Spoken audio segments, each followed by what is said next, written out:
What's going on, y'all? This your girl, the Mad Queen 88, and I'm coming at y'all with a new video for a new series on my channel. Since I've been streaming more regularly to Twitch, I want to start covering more game content on my YouTube channel, and what we're gonna start with is 5 things to look forward to in State of Decay 2. So let's get it.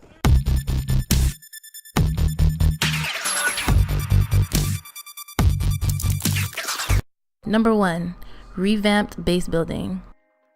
Base building in State of Decay 1 was one of the most fun parts of the game. Being able to build up your home site and add survivors to it and add the resources that you want to implement into your base made the game a lot of fun and more immersed. And with State of Decay 2, there will be more unique home sites to build up and add resources.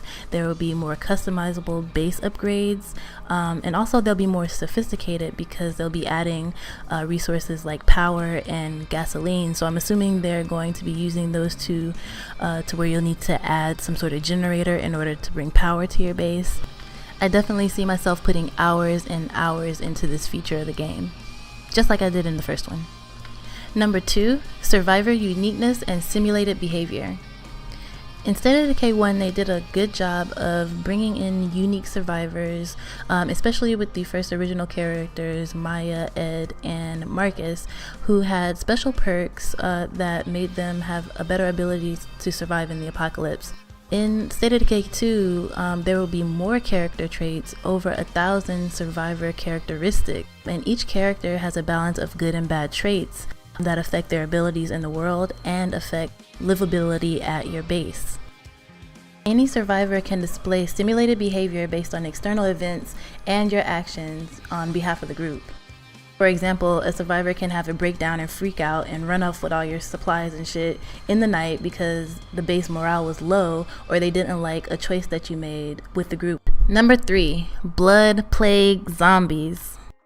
State of Decay 1 brought us a lot of our favorite special zombies, including the Feral, the Juggernaut, Screamers, and Bloaters. Now in State of Decay 2, they're bringing a whole new zombie to the game, and they're called blood plague zombies.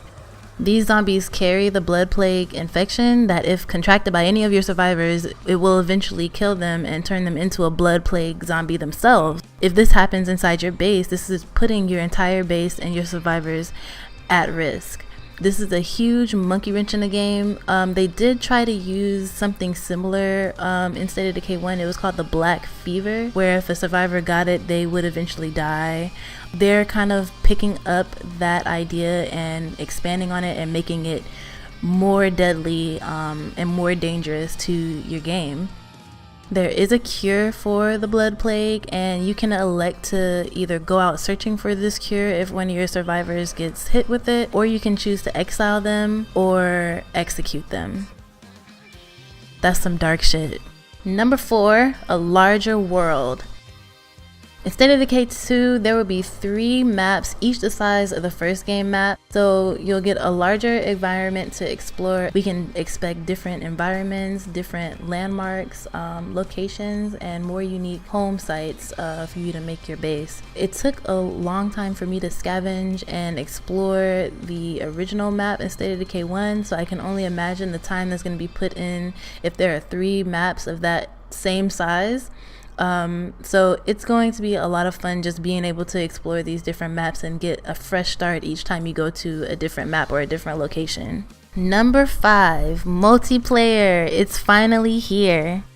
Multiplayer is something that everyone that played State of Decay 1 really wanted. We were really hoping that they would implement it in the first game.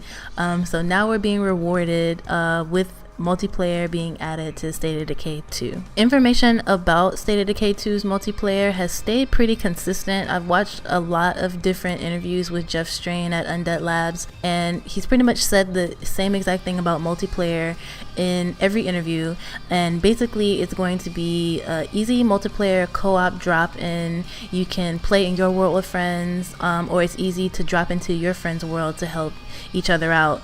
Players that need help can send up a flare while playing, and this sends a message out to other players that have queued themselves to offer assistance to other players. There is also no friendly fire, so a player can't just queue into your world and troll you and kill you and your other survivors, which is a good thing.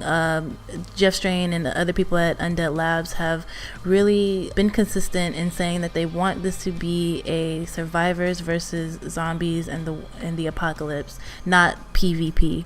It's all about helping your friend and immersing yourself in this co-op survival world, and they're sticking with that. So I'm happy that there won't be any friendly fire, because I feel like that will kind of ruin the ability to drop into somebody else's game or to offer help. Now, don't get me wrong, someone can straight up land in your world and they can disrupt your base by setting off firecrackers or loud items to attract hordes to your base. So that would be kind of messed up, but that's really the only way that someone can come in and try to troll you in your world. There's also talk of a possible reward system when helping out other players. It might be special items or special loot that you can get when you drop into somebody's world to help out.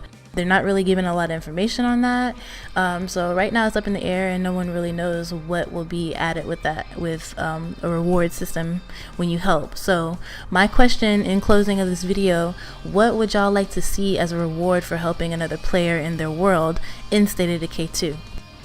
Put your answers down in the comments. And also, if you have not subbed to this YouTube channel, please do, so you don't miss a video. I'm currently uploading replays of my live streams from Twitch, where I am playing State of Decay. So if you want to catch those live streams, be sure to follow me on Twitch as well, and also be sure to follow me on Twitter at themadqueen88, where you can get updates on when I'm streaming or when I'm dropping a video, and also all types of other random shit that I talk about. So anyways, you guys, I'm your girl, the Mad Queen 88. Thank you for stopping by my channel, and I'll catch y'all later. Peace.